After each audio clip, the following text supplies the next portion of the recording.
Hola, buenas, ¿cómo están? Bienvenidos de nuevo a su podcast Pharmacast. Bienvenidos a esta nueva edición. Hoy tenemos una gran invitada, la doctora Catalina Venegas. Nosotros vamos a hablar hoy sobre lo que hace ella y, como ustedes saben, eso es un podcast para dar a conocer lo que hacemos los farmacéuticos, nuestros colegas a nivel hospitalario a lo largo del país. Y quería presentarla. Bueno, ella sacó la licenciatura y el doctorado profesional en la Universidad de Costa Rica. Tiene una maestría, bueno, en realidad dos. La primera es en atención farmacéutica en la Universidad de Granada. También tiene otra maestría en administración de servicios de salud en la Universidad Santa Lucía, aquí en Costa Rica. Y ella también es tutora de diversos cursos de atención farmacéutica en general a nivel nacional e internacional. Profesora en la Universidad de Costa Rica de los cursos de fisiopatología, farmacia hospitalaria. También es encargada del internado clínico universitario.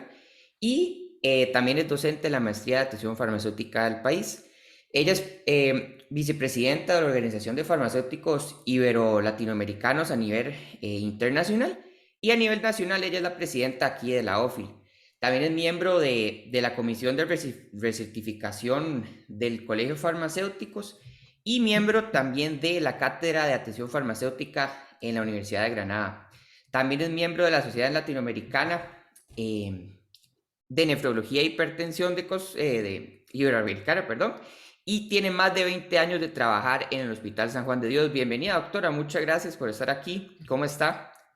Hola, muchísimas gracias por la invitación y aquí estamos para compartir un poquito de lo que hacemos en el hospital con los colegas. Excelente. Y vamos a desarrollar un poquito de su bagaje, Ujú. ¿verdad? Toda la experiencia y donde participa. Y primero para ver cómo llegó ahí, no sé si nos puede contar un poco de a partir de la universidad cuando se graduó, si tenía en mente la parte clínica, si fueron oportunidades, cómo llegó a donde está. Ok, sí, desde la universidad sabía que quería desempeñarme en el área clínica, eso no tuve duda. En mi época, desconozco si aún se hace así, había que escoger en el último año si iban por el área clínica o por el área industrial. Y bueno, yo en ese momento, pues obviamente me fui por el área clínica. Sí tenía la duda de si quería desarrollarme en farmacia comunitaria o en farmacia hospitalaria. Esa era como la única duda que tenía. Cuando ya realicé los primeros prácticas en la parte hospitalaria, pues empecé a darme cuenta que esa era el área que me gustaba mucho, pero aún así siempre está uno con la duda. Tuve la oportunidad de hacer el internado clínico universitario en el Hospital San Juan de Dios y creo que eso ya terminó de enamorarme de la parte de la farmacia hospitalaria. Me fui un año completo a hacer servicio social obligatorio a la clínica de Parrita. Entonces, en ese momento llegué con, ¿qué? 20 algo de años a ser la jefe de un servicio de farmacia en el que había 3 hombres, una mujer y yo, que era la jefe. Entonces, como experiencia impresionante porque uno súper jovencita, ¿verdad? Y tener que llegar a cargo de gente, ¿verdad? Mucho mayor y que tenía años de estar en esa farmacia y solo 2 años anteriores había habido un farmacéutico ahí también en servicio Ok. social.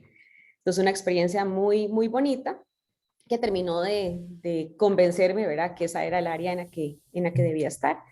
Y pues se dio la oportunidad de que se abrieron unas plazas en el Hospital San Juan de Dios y creo que gracias a que hice un buen papel durante el internado, pues la doctora Montero me llamó, que era la jefe del hospital en ese momento, la famosa doctora Nuria Montero, y me preguntó que si quería volver al hospital, ya digamos como con una plaza, obviamente no en propiedad, pero pues una plaza.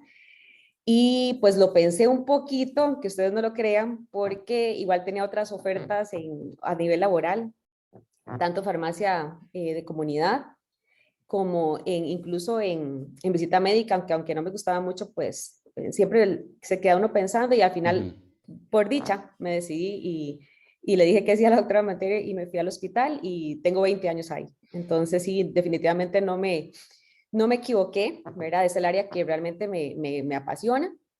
Y en la parte de atención farmacéutica, pues creo que todo se fue acomodando. En el año 2000, si no me equivoco, es cuando en el San Juan de Dios empiezan como los consultores de atención farmacéutica a establecerse ya más propiamente dicho. ¿Por qué digo que ya más propiamente como establecidos? Porque antes de eso ya había colegas como la doctora Noemi Gutiérrez y el doctor José Arias Porras que habían formado parte de la clínica de VIH en el hospital y ya hacían un tipo de atención farmacéutica, pero era menos estructurado, ¿verdad? Cuando la doctora Joana Sandy Lizano asume el consultorio de VIH en el hospital, pues ya ella comienza a hacerlo más estructurado. De hecho, utilizaba la oficina de la doctora Montero como consultorio. Ella se la prestaba algunas tardes para que le diera la educación al paciente VIH. Entonces, con ella empieza ya como a establecerse más esto de consulta, atención farmacéutica, y ella es la creadora, creo que la mayoría de gente lo sabe, de la metodología GAET, que a la fecha la que utiliza en los hospitales de la Caja, como método educativo, ¿verdad? Que son estos módulos que todos los que han sido internos, estudiantes nuestros, pues los conocen, ¿verdad? Que son láminas, son dibujos alusivos a las patologías y a los medicamentos, y con eso le damos educación a los pacientes. Entonces, la doctora empieza con esta metodología que la aplica específicamente a VIH, y la doctora Montero, que creo que siempre ha sido una gran visionaria, pues entonces ella decide empezar a rotar a los farmacéuticos que ella les ve pasta de que pueden servir para esta área, que roten con la doctora y que empiecen a hacer sus propios módulos educativos en patologías que se consideran o se consideraban en ese momento muy relevantes. Entonces, en mi caso, yo le digo a la doctora que me parece que hipertensión y diabetes pues son patologías que es obviamente con mucha prevalencia en el país. Entonces, pues me dice, ok, entonces roto con la doctora en la parte de VIH, pero como parte de la rotación, ¿verdad? Tenía que salir un producto. Y ese producto era el montar los módulos educativos de las patologías. Entonces a mí me correspondió hacer el de hipertensión y diabetes mellitus, que fueron los primeros módulos, digamos, que hubo en el país, por lo menos estructurados, de la parte de hipertensión y diabetes. Y pues también fueron la base de todos los que se fueron desarrollando posteriormente, debido a que lo mismo que hice yo, perdón, con la doctora Sandy, de que yo rotaba con ella y elaboraba unos módulos educativos, pues empezamos a hacer con los colegas que llegaban a la farmacia a rotar conmigo en atención farmacéutica. Entonces el producto final de la rotación tenía que ser que elaboraran sus propios módulos educativos y que montaran algo de atención farmacéutica en su lugar de trabajo. Entonces así comenzaron a salir un montón de módulos educativos, ¿verdad? Que bueno, que ya por dicha en estos últimos años se han unificado a través de la Comisión Central de Atención Farmacéutica de la Caja, y ya se elaboraron los módulos que son, digamos, uniformes para que todos estemos dando la misma información a los pacientes. Y se elaboraron obviamente con una comisión grande de farmacéuticos de todo el país, ¿verdad? No fue solo la gente de la Comisión Central. Entonces, pues así empecé yo en atención farmacéutica en crónicos, ¿verdad? Si bien es cierto, yo desarrollé los módulos de hipertensión y diabetes, pues esa consulta nunca fue solo hipertensión y diabetes, ¿verdad? Me acuerdo que el primer paciente que atendí me lo mandó el que era el jefe de endocrinología en el momento, y el doctor me mandó a este paciente que tenía un tumor en la hipófisis y era hipertenso, diabético, dislipidémico, con hipotiroidismo y todas las enfermedades más que quieras, y esa fue mi primera paciente, mi primer paciente era un hombre. Entonces siempre fue una consulta muy sui generis, ¿verdad? Con mucha patología. Entonces, pues así inicié. Y pues como para cortar un poco ahí, porque si no yo aquí hablo toda la noche, entonces estuve en ese consultorio del 2001 hasta el 2012, creo. Y en ese momento, pues la colega que estaba a cargo del consultorio de nefrología, pues por razones personales se va del país. Ella lo que tenía asignado era solo un cuarto de tiempo al programa. Lo que hacía era darle educación únicamente al paciente que se trasplantaba, para que pudiera, digamos, salir del internamiento post-trasplante pues con toda la información. Aunque inicialmente esa plaza se generó para que educaran a los pacientes trasplantados, porque había habido un cambio de medicamento original a genérico de la ciclosporina, entonces como para darle educación al paciente. El farmacéutico se quedó y siguió dando educación al paciente trasplantado. Cuando la colega se va del hospital, me ponen a mí de recargo, como si no tuviera mucho con el de crónicos, me ponen de recargo el de nefro. Y pues sí, muy bonito porque es un área diferente y me encantó. Pero sí, ya era mucho el trabajo, ¿verdad? De todo crónicos más nefro. Y entonces llega un momento en que después de mucho tiempo y demostrar y demás, entonces deciden separar los programas, y entonces crónicos pasa a otros los colegas y a mí me asignan nefro y ya empiezo con un nefro completo que te sigo Ok. contando ahorita porque si no, no te voy a dejar hablar. No, no, no, pero para eso estamos, para escucharlo a usted. Pero no, perfecto. Y en ese entonces, cuando ya pasa nefro, Ujú, porque es bien importante ver qué tipo de preparación y habilidades ujú, son necesarias. Entonces, en ese momento ujú. ya estuvo ya tenía la maestría o estaba en Sí. eso. Como, cuéntenos un Ujú. poquito sobre eso. Ok, vamos a ver. La maestría la saqué yo en el año 2006, Ok. ¿verdad? En Granada. Entonces, ya cuando tengo, digamos, sí, arranqué los consultorios en el 2001 sin la formación, digamos, específica de la maestría, ¿verdad? Ujú, Obviamente estudiando mucho sola. Eh, Después, ya en el 2006, tengo la oportunidad de hacer esa maestría afuera. Y ya en el 2012, cuando arranco, tengo pues obviamente la formación de la maestría. Lo que pasa es que este tipo de programas, bueno, la atención farmacéutica como tal, como ya te han comentado otras ujú, colegas en los otros, ¿verdad? En las otras entrevistas, pues requiere mucho estudio, ¿verdad? No solo lo que es la claro. atención farmacéutica como tal, ¿verdad? Porque es importante dominar la parte de la atención farmacéutica, las actividades, ¿verdad? Pero también habilidades como la parte de comunicación, Ujú, ¿verdad? Cómo hablar con el paciente, toda esta parte de la empatía, las habilidades blandas, que es muy importante, pero además de eso, pues también tienes que tener conocimiento sobre las patologías a las que ujú, estás enfrentándote, ¿verdad? Entonces, sí se requiere mucho estudio. Bueno, viste ahí que ya estoy miembro incluso de las LAN porque ujú, recibo los cursos con ellos, ¿verdad? ok. Entonces, trato de por lo menos al año llevar 2 cursos de algo relacionado con nefrología, ¿verdad? Para mantenerme siempre actualizada. Hay que estar, obviamente, aparte de eso, leyendo los artículos y Ujú, demás. Entonces, sí se requiere, obviamente, pues mucho estudio en todo lo que ya te han mencionado las otras colegas, pero sí es importante también hacer este énfasis, ¿verdad? Que también se requiere mucho, por ejemplo, en mi caso, trasplante renal, ¿verdad? Como tal, el procedimiento, como los medicamentos, toda la parte del estilo de vida del trasplantado ujú, renal, diálisis peritoneal, hemodiálisis, tratamiento normal de enfermedad renal crónica que no tiene sustitución renal, el tratamiento del que aún no ha llegado a sustitución renal. Entonces, ok. pues evidentemente se requiere estar estudiando, ¿verdad? Y estarse manteniendo al Ujú, día porque estás trabajando codo a codo con los nefrólogos, ¿verdad? Entonces, tenés sí. que estar a un nivel adecuado para poder hacer intervenciones que sean adecuadas. Claro. Sí, eso es algo muy importante porque, bueno, TENFAR, que es un servicio asistencial bien definido, tiene esas especialidades y Ujú, muchos desde la universidad nos encantaría llegar ahí, pero como usted bien lo ujú, dice, o sea, es trabajar, convivir, codearse, en ujú, buen sentido, con ujú, especialistas que llevan años en eso y tenemos, como usted lo menciona, que estar súper preparados y con la ujú, formación continua.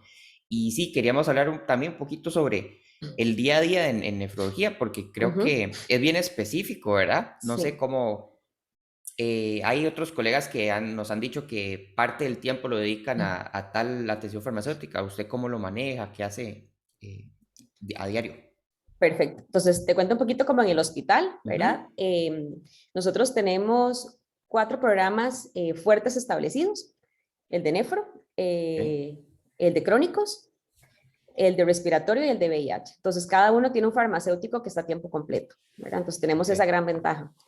Entonces, en nefrología, como te comentaba, entonces tengo 3 pilares principales, ¿verdad? Pero yo diría que el principal mío en actualidad es hemodiálisis, y ahorita ujú, te explico por qué. ok, Veo pacientes de hemodiálisis, de diálisis peritoneal, veo pacientes a los trasplantados renales, todos los pacientes nuevos de trasplante renal tienen que ujú, ser valorados por atención farmacéutica, y ahorita te lo voy a explicar un poco más. Y los pacientes de renal crónico que los nefrólogos consideran que son tributarios de algún tipo de terapia de sustitución renal. Esos son ok, los que veo yo. Los que aún no son tributarios siempre siguen cayendo en el saco de crónicos, ¿verdad? Porque ujú, aún no son tributarios a ninguna terapia de sustitución renal. Entonces, ¿por qué te digo que hemodiálisis es como mi pilar? Cuando yo empecé a trabajar en nefro ya a tiempo completo, fue porque dentro de lo que yo detecté como una necesidad era que los pacientes de hemodiálisis, cuando yo entraba a hemodiálisis, de repente uno levantaba la mano y le decía, doctor, se me acabó el atenolol. Entonces el doctor iba y le hacía receta de atenolol y se la daba al ujú, paciente. A los 3 días ese mismo paciente le decía, doctor, se me acabó el irbesartán. Entonces otra vez, y yo decía, ¿qué es este desorden, verdad? ujú, Porque el pobre médico haciendo recetas cada 3 días de medicamentos diferentes, Entonces, con uno de los nefrólogos del servicio, que es el doctor Jorge Brenes Dittel, me pongo a hablar del tema y entonces él me dice, bueno, si vos te apuntás, yo me apunto. Me dice, hagamos un cronograma como para generarle recetas a los pacientes, fijo siempre todos los meses.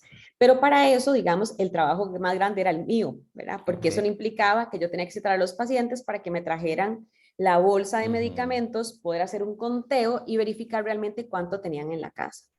Pues te puedo contar que algunas no eran bolsas, eran sacos de medicamentos, de esas bolsas negras de basura. Pero bueno, así arrancamos y entonces en la actualidad en el programa de hemodiálisis que tenemos en el San Juan tenemos dispensaciones mensuales programadas. Entonces los 50 pacientes que tenemos en hemodiálisis mes a mes reciben su tratamiento en su silla de tratamiento de hemodiálisis. Entonces tenemos 2 citas siempre mensuales, bueno yo tengo con ellos 2 citas mensuales, una la semana previa a la dispensación. En esa semana se hace el conteo, si se requiere hacer el conteo o se le pide al paciente que ya como están entrenados, que él traiga el conteo hecho desde su casa. Se revisan los exámenes de laboratorio que se hacen una vez al mes, bueno, la mayoría, ¿verdad? Dependiendo de lo que estemos hablando, ¿verdad? Se habla con el paciente y se verifica si es que hubo algún cambio en el comportamiento, digamos, pues si vemos un potasio más alto, un fósforo más alto, qué fue lo que pasó. Y la cita posterior es una semana después en la que ya se da la dispensación y es una dispensación de verdad, o sea, no es entregar el medicamento, ¿verdad? Es una dispensación en la que vamos medicamento por medicamento verificando que el paciente conozca el nombre, la dosis, la función del medicamento y cómo tiene que tomarlo, ¿verdad? Y obviamente verificamos también la percepción del paciente, que el paciente tiene de ese medicamento, de la efectividad y también de la seguridad. Entonces, por eso se ha convertido como en un pilar, porque a mí me parece muy importante, el paciente de hemodiálisis en teoría es candidato casi todos a trasplante renal. Entonces, si el paciente ya está educado, ¿verdad? Bien educado en la parte de la toma de medicamentos desde la hemodiálisis, va a ser más sencillo que ese paciente pues tenga una buena adherencia posterior cuando ya sea trasplantado. ¿Okay? Los pacientes de diálisis peritoneal, en este momento tenemos más de 300 pacientes solo en el San Juan de Dios. Entonces es muy difícil que yo los pueda valorar a todos como lo hago con los de hemodiálisis, ¿verdad? Entonces, esos pacientes, los que requieren una atención, que el médico lo detecta, me los refieren, ¿verdad? Hacen la referencia y entonces yo los atiendo en la consulta externa a esos pacientes y pues entonces hacemos lo mismo que hacemos todos en la consulta, ¿verdad? Una consulta de atención farmacéutica en la que puede haber seguimiento, dispensación, horarios, lo que se te pueda cubrir, ¿ok? El otro grupo de pacientes son los que te comentaba, que son de renal crónico, que aún no tienen ninguna sustitución renal, pero que el médico considera que puede ser un candidato. Entonces me lo refiere para qué, para que yo mida adherencia al tratamiento, ¿verdad? Para que vea qué tal se comporta, si ocupa algún tipo de ayuda adicional y con información que recabamos, pues al final decidir si sí o si no requiere algún tipo de sustitución renal. Y el otro grupo que fue con el que originalmente arrancamos, que son los trasplantados renales, que todos los pacientes nuevos, como te comentaba, se les da educación, se utilizan los módulos educativos, esto los hizo la colega que estuvo antes que yo, la doctora Fabiola Orozco, hizo unos módulos educativos muy bonitos porque explica la parte de la inmunosupresión, ¿verdad? Y la parte de cómo el cuerpo se defiende, muy bonito, ajustado a paciente, como si fuera un cuento de hadas. Entonces, de esta forma le podemos explicar al paciente un tema tan complejo de una forma muy sencilla para que logre entender. Entonces, durante el internamiento, nosotras subimos a darle la educación a ese paciente, verificamos que conozca los conceptos básicos, qué fue lo que le hicieron, ¿verdad? Por dónde se pone, dónde está el riñón nuevo, qué pasa con los anteriores.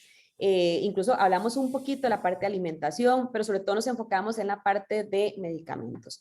Hay una nutricionista en el equipo que por supuesto la que se va a encargar de la parte de alimentación y por eso nos damos solo como una pincelada y principalmente relacionada a lo que tiene que ver con interacciones medicamento-alimento, ¿verdad? Y de ahí en adelante, pues cualquier otro paciente que el médico considere que tenemos que atender.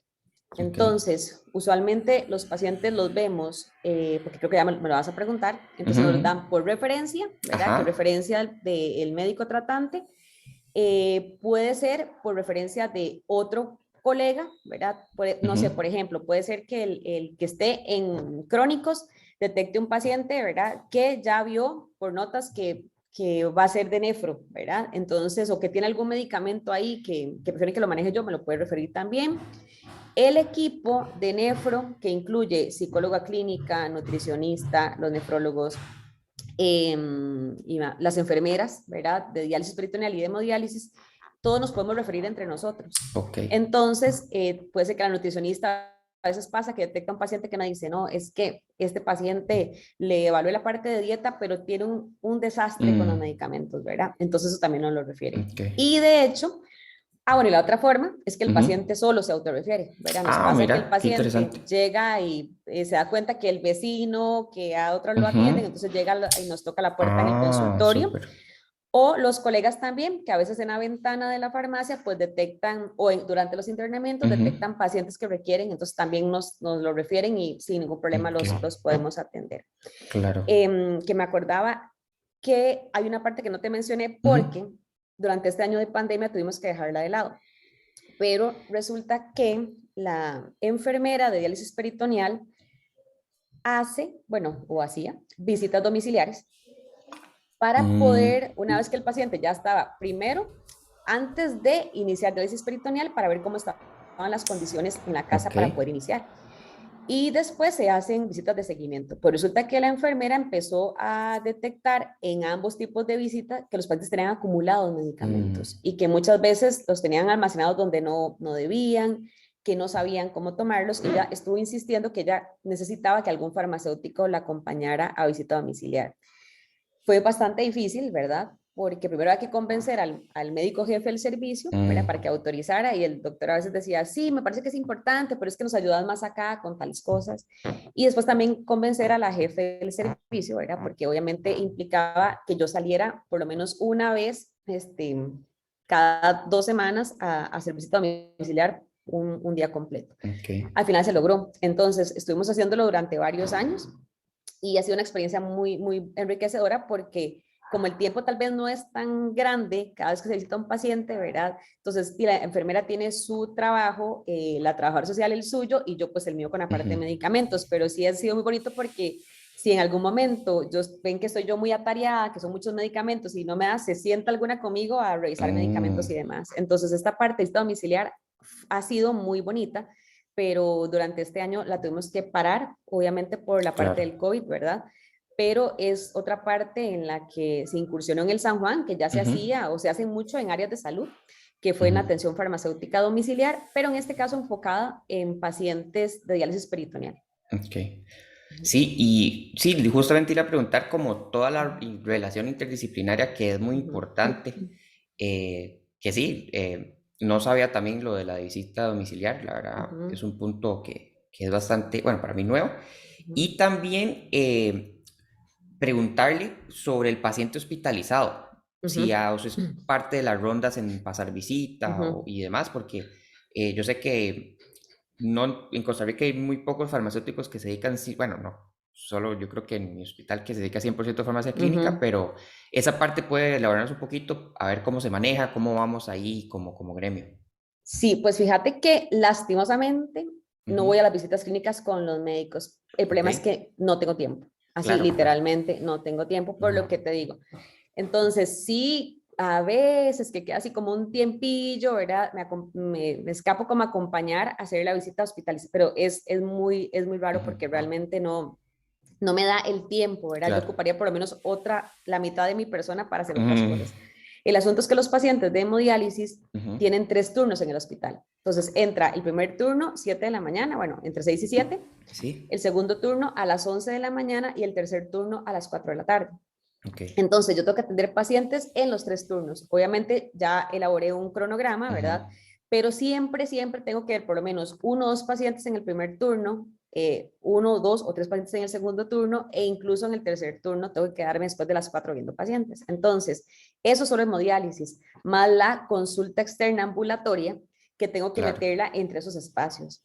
Y entonces es difícil, ¿verdad? Ujú. Entonces, ojalá en algún momento tal vez me liberen algún medio tiempo farmacéutico para que alguien pudiera participar en la visita clínica, porque sí sería bastante, creo Ok. que bastante provechoso. Lo único que hacemos ahorita, hospitalización, es lo que te comentaba del paciente trasplantado, ¿verdad? Que Ujú. ese sí lo subimos a ver durante el internamiento, ¿verdad? Pero generalmente subimos solos, Ok, no con el equipo. no con el nefrólogo. Sí, porque yo me acuerdo cuando era estudiante que roté con usted que fuimos a Ujú. un salón donde estaban con la diálisis. Exacto, Ujú. exacto. Sí, Ujú. sí, ahí se da bastante información, claro. Sí.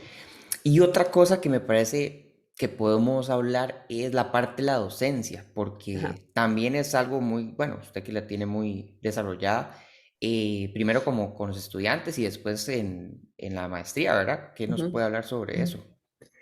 Bueno, la parte de docencia, creo que es una gran ventaja, ¿verdad? Que la institución, que la caja nos permita, Ujú, ¿verdad? El poder llevar las dos cosas de la mano, ¿verdad? Igual con la pandemia, pues obviamente esto de este último año ha sido nula en el sentido de participación de los estudiantes digamos, como en el ujú, hospital. Pero sí hemos continuado por lo menos de manera virtual, ¿verdad? Haciendo las charlas virtuales con ellos, sobre todo en la parte de fisiopatología. ok. La parte de la docencia sí me parece que es muy importante. La experiencia mía creo que ha sido muy enriquecedora, ¿verdad? Lo que te comentaba ahora antes de empezar a la charla, que son Ujú, tantos los estudiantes que uno llega a sí. tener aunque sea un ratito, ¿verdad? Que al final uno dice, bueno, sí, yo lo conozco, pero no sé de qué de todo, ¿verdad? Ujú, Sí, te he tenido mucha oportunidad, tanto a nivel del hospital como dando cursos, digamos, a nivel tanto acá en la caja o fuera, digamos, a nivel ujú, privado o internacional. Y sí me parece que es muy importante porque, vamos a ver, uno puede aprender mucho uno, pero me parece que también es muy importante que esos conocimientos también pasen a otras personas, ¿verdad? Pues nadie es indispensable. Entonces, a mí me pasa algo, ¿verdad? Mañana, que haya otra persona que pueda asumir lo que yo hago y ojalá mejor de que yo lo hago, ¿verdad? Entonces, es la parte de docencia a mí por lo menos me gusta muchísimo. Ya cuando son con colegas también es muy diferente, ¿verdad? Porque es ujú, diferente y es muy bonito también en la parte de la maestría, pues a mí lo que me ha correspondido en las últimas veces ha sido el módulo de comunicación. Entonces, esa ujú, parte como se nota, me encanta, ¿verdad? Entonces, ujú, la parte de hablar y esto me gusta mucho, entonces es un área en la que pues también hay que estudiar, ¿verdad? No creas ujú. que es nada más ir ahí hay que estudiar mucho obviamente el tema, pero me parece que la docencia es básica en nuestra área, ¿verdad? Claro. Sí, constante actualización que va de la mano Claro. con la formación Ujú. continua que es de nuestro deber, ¿verdad? Para ser muy buenos Sí. profesionales y poder dar la talla. Y nos hablaba de, bueno, lo del tiempo, la pandemia y demás. Podemos hablar un poco sobre los retos, oportunidades, limitaciones que se pueden romper. Que usted como Ujú. farmacéutica que ya tiene bastante experiencia en este tipo de servicios, ¿qué ve a nivel nacional, a nivel de hospital, a nivel del servicio? ¿Qué nos puede hablar porque este podcast también lo ven muchos estudiantes que Ujú. pueden estar inspirados y demás, y entender un poco de qué tenemos que hacer como farmacéuticos en ese ámbito. Claro, bueno, la pandemia realmente fue como, ¿verdad? Como un punto ahí álgido, ¿verdad? Para ver cómo seguíamos nosotros brindando nuestro granito de arena con los Ujú, pacientes. Vamos a ver, mi caso es muy particular porque los pacientes de hemodiálisis, que son, ¿verdad? Como te dije, lo principal en mi campo ujú, ahorita, están cautivos, digámoslo así. O sea, ellos no ok, podían escaparse, tenían que ir al ujú, hospital sí o sí porque tienen que recibir la terapia, ¿verdad? Entonces, yo nunca dejé de atender pacientes de forma presencial. ok, Pues sí, evidentemente, pues con todas las precauciones del caso, ¿verdad? Siempre usando ujú, KN95, teníamos que usar los gorros, las mm, batas, ¿verdad? Obviamente en el salón para poder ingresar también todos los protocolos con los pacientes para verificar ¿verdad? Que tuvieran pues, que no tuvieran temperatura, que no tuvieran sí, síntomas y demás. Y realmente, bueno, pues al principio, yo creo que ya tal vez conforme fue pasando la pandemia, pues uno también fue disminuyendo un poco su nivel de temor, ¿verdad? ujú, Pero inicialmente sí era muy complicado, ¿verdad? Saber que te estabas arriesgando, ¿verdad?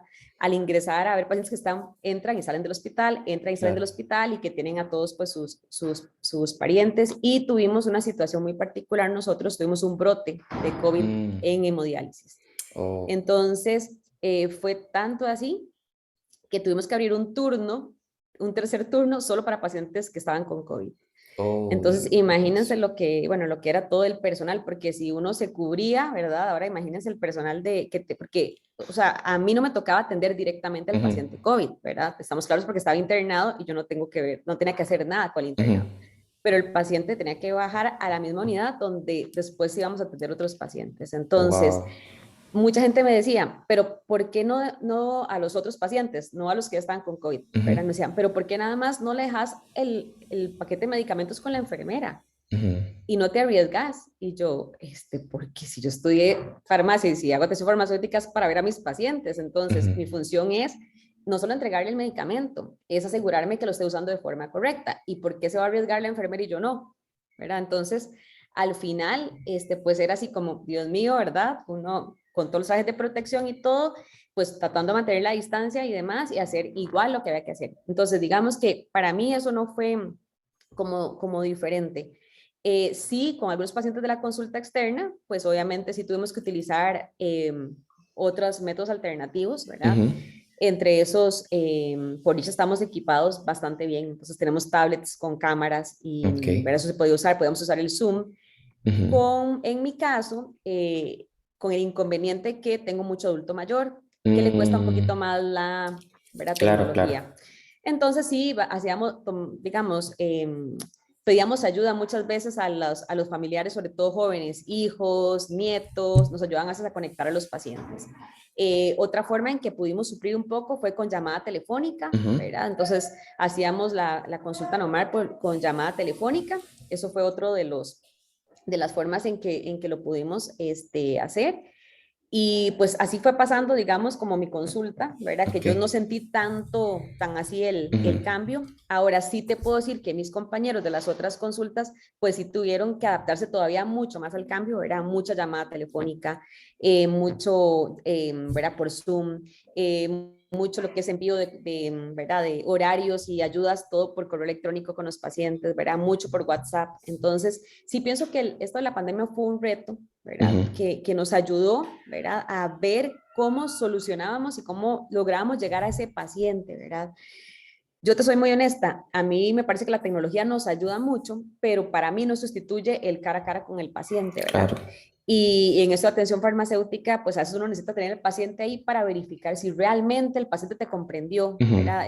Una vez hablaba con una de las chicas que estaba cubriendo en crónicos y me decía, es que con este paciente era imposible, es que yo no lograba, digamos, estar segura de que el paciente me estuviera entendiendo. Entonces, era por teléfono, entonces si no puedes ver al paciente, no puedes ver sí, esa no. cara, No hay no esa sabes, ¿verdad? retroalimentación que uno Es puede. diferente, Ujú, pero sí pienso que nos dejó una gran ventaja, ¿verdad? Que tal vez esto de usar un poco más la tecnología de lo que lo usábamos anteriormente, ¿verdad? ok. El envío de videos educativos y demás. Pero Ujú, sí creo que vamos a ver, en esta profesión y en esta área específica de atención farmacéutica, siempre tiene que haber algo que nos motive, ¿verdad? Y algo que nos ayude ujú, a tratar de mejorar. Y creo que la pandemia pues también nos ayudó a eso. claro. Y para ir ya observando a nivel de hospital o de servicio o a Ujú. nivel nacional en estos temas, ¿qué ve usted a futuro? ¿Qué se necesita? ¿Qué se puede ir cambiando? ¿Dónde está como el caminito que tenemos que ir haciendo? Bueno, ya está bien establecido en ciertas Sí, partes porque de verdad están bien posicionados los servicios de atención en ciertos lugares, pero hay otros que no, ¿verdad? sí, bueno, pues yo lo que te puedo decir es que yo veo que siempre es hacia adelante, ¿verdad? Que este camino va a ser, nunca va a ser así recto, ¿verdad? Y no solo hacia arriba, sí, definitivamente vamos a tener que superar siempre muchos obstáculos, pero yo, digamos, a mí sí me da mucha alegría ver, la caja fue, el que inició la parte de atención farmacéutica en este país, ¿verdad? O sea, Ujú, obviamente, pues la Universidad de Costa Rica, pues también, pero ya a gran escala, pues fue la caja porque es la que atendía a los pacientes inicialmente, ujú, ¿verdad? Ahí fue. A mí me ha alegrado mucho, ¿verdad? Colegas, en este momento puedo mencionar un montón, pero tengo muy claro a Nati Sancho, ¿verdad? ujú, Que está en un hospital privado y desarrollando atención farmacéutica, ¿verdad? A full, ¿verdad? Entonces, ese tipo de cosas a uno lo alegran mucho, ¿verdad? Saber que ya hay otros hospitales y que no son solo los de la caja, los que ya también tienen este tipo de servicio, ¿verdad? Yo pienso que lo único que necesitamos es ganas, realmente es ganas de hacer las cosas, ¿verdad? Limitaciones vamos a tener todos, ujú, siempre, ¿verdad? Y eso es lo que siempre le digo a mis alumnos en todo lado, colegas, estudiantes, demás. Si usted quiere hacer atención farmacéutica y usted pretende que para empezar a hacerlo tiene que tener portátil o tablet, impresora a colores, los pailos de color y todo lo demás, y que todo tienen que dárselo a usted para que pueda arrancar, que ocupa un consultorio, ¿verdad? Con aire acondicionado y todo lo demás, pues no va a arrancar. Así de sencillo, ¿verdad? Es muy poca la gente que logra tener todas esas cosas combinadas, ¿verdad? Incluso la gente cree que uno por estar en un hospital nacional, uno tiene todo. Y yo, vamos a ver, el consultorio mío es el que comparto con uno de los nefrólogos, ¿verdad? Y pues pasamos peleando, entre comillas, por el espacio en el consultorio, ¿verdad? Impresora a colores no tengo, solo la de mi casa, entonces tengo que imprimir cosas aquí para poder llevarlas al hospital y así otros de los colegas, ¿verdad? Los pilots y las cosas las compramos nosotros, no digo yo, todos los del equipo vamos comprando lo que vamos necesitando para los pacientes, ¿verdad? Entonces, yo lo que les digo es que lo importante es estar motivado y querer hacer las cosas, ¿verdad? Es que yo creo que cuando ya uno está en esta área y uno ve que con cualquier cosita uno le ayuda a un paciente y que esa cosita mínima, un sticker, un dibujito hasta mal hecho, algo que se hizo con pilots, un solcito, lo que sea, ayuda a que ese paciente logre manejar su tratamiento de forma adecuada, ya es mucho, ¿verdad? Entonces, ¿qué es lo que yo veo? Yo la verdad que es como esperanza. Ok. ¿Verdad? Como esa esperanza y como esa, yo veo como, no sé, como que hay mucho auge, ¿verdad? Que hay realmente mucho farmacéutico que realmente le gusta esta área, ¿verdad? Y que realmente hacen cosas lindísimas. A veces uno como está metido en su hospital, pues uno ve lo que sus colegas en el hospital hacen, igual a veces me asombran porque cada persona es diferente y tienen muchas ideas que dice, wow, qué buena esa idea, ¿verdad? Voy a hacer algo similar. Pero cuando uno ve las cosas que a veces hace gente en áreas de salud o en EVAIS, que tal vez tienen más limitaciones que nosotros, ¿verdad? Y uno se sorprende con esas cosas. Entonces, yo lo que te digo es que yo lo que veo es como un camino lleno de esperanza, ¿verdad? Esperanza a que cada vez el farmacéutico va a participar más en la parte clínica, ¿verdad? No solo en la parte de atención farmacéutica, en todas las áreas clínicas y todo en pos de beneficiar a ese paciente que es nuestra razón de ser. Claro, claro. Sí, no, y la verdad, este podcast es para eso, también dar una idea a los colegas que hay mucho por hacer, pero que se ha hecho mucho y la emoción esa Sí. que usted nos dice que cada vez más y más más farmacéuticos estamos abriendo esos campos laborales y sobre todo el impacto a los pacientes que es al final de todo lo más importante, ¿verdad?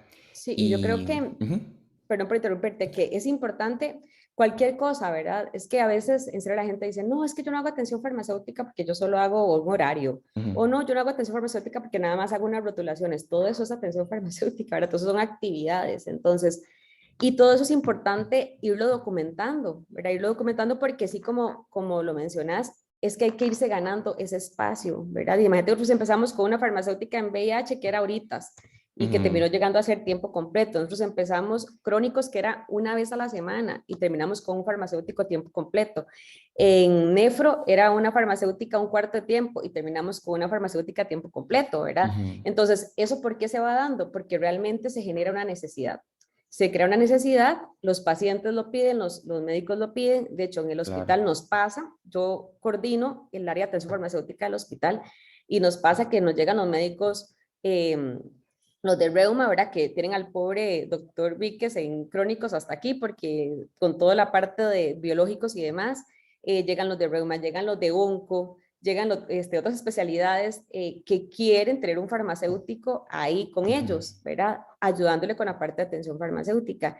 Y el problema es que mi jefe dice, yo encantada, pero consígame la plaza, ¿verdad? Entonces sí creo que también es algo que se va logrando, ¿verdad? Que se va generando por los resultados que se van obteniendo, ¿verdad? Entonces, sí, por eso Claro. es muy importante que se hagan las cosas y que se comuniquen, ¿verdad? Entonces, digamos que les agradezco mucho también a ustedes, digamos, como a Sofao, creo que esta parte de visibilizar lo que hacen los colegas en los diferentes hospitales, ¿verdad? Y en las diferentes áreas del país es muy importante, ¿verdad? Porque a veces, no sé, le pasaba a uno como cuando yo estudié y empecé a trabajar en un hospital y la gente me pregunta, ¿y usted trabaja en un hospital? ¿Y qué hace un farmacéutico en un hospital, verdad? Y yo creo que ya eso, pues ya pasó a la historia, ¿verdad? Ya ahora la gente no se cuestiona ni siquiera eso, ¿verdad? Ya el No le parece farmacéutico raro. está. Ajá, ya está visibilizado, ¿verdad? Ya está ahí. Entonces tenemos que ir rompiendo paradigmas y tenemos que ir, pues, cada uno en el área que le gusta, ¿verdad? Ujú, Pues obviamente yo siempre defenderé a capa y espada la atención farmacéutica porque es la parte que a mí me encanta, pero hay un montón de áreas más, ¿verdad? El área de soporte nutricional, el área de oncohemato, de quimio, ¿verdad? La parte de centro de información de medicamentos, la parte de antibióticos. Hay miles de áreas en que el farmacéutico se puede desarrollar clínicamente, ¿verdad? Entonces, me parece que lo que sí es importante es eso, que haya un farmacéutico que quiera hacer algo y que ujú. se lo proponga y que empiece a hacer, ¿verdad? Lo importante es empezar y ya después, al ir logrando resultados, pues todo lo demás se va a ir dando. No digo que sea la noche a la mañana, vean que yo empecé en el 2001 y hasta el 2012 pude tener un tiempo completo Ujú. en nefro, ¿verdad? Pero, bueno, sí fui agregando ahí tiempos ahí poquito a poco, pero son cosas que se van logrando con el paso del tiempo, sí, con esfuerzo y con dedicación, por supuesto, pero que se pueden lograr. Claro, no, buenísimo. Y muy valioso e importante resaltar lo que usted dijo sobre documentar, porque muchas Ujú. veces hacemos cosas muy buenas que tienen impactos importantes, pero no los documentamos y creo que esa es como la evidencia para llevar a las jefaturas, a otros servicios, Ujú. a los mismos colegas para poder justificar crear esos espacios. Pero Claro. es cierto. Y no, y muchísimas gracias. Creo que fue una conversación que nos informó un montón, nos dio otros puntos de vista, hablamos de la docencia y agradecerle por su participación. Y muchísimas gracias. Gracias a ustedes. Nos Bueno, estamos viendo. Ujú. muchas gracias también a los que nos están escuchando. Ahí nos pueden dejar sus comentarios para ver a dónde quieren que también entrevistemos a personas. Y nos vemos en el próximo capítulo. Muchísimas gracias.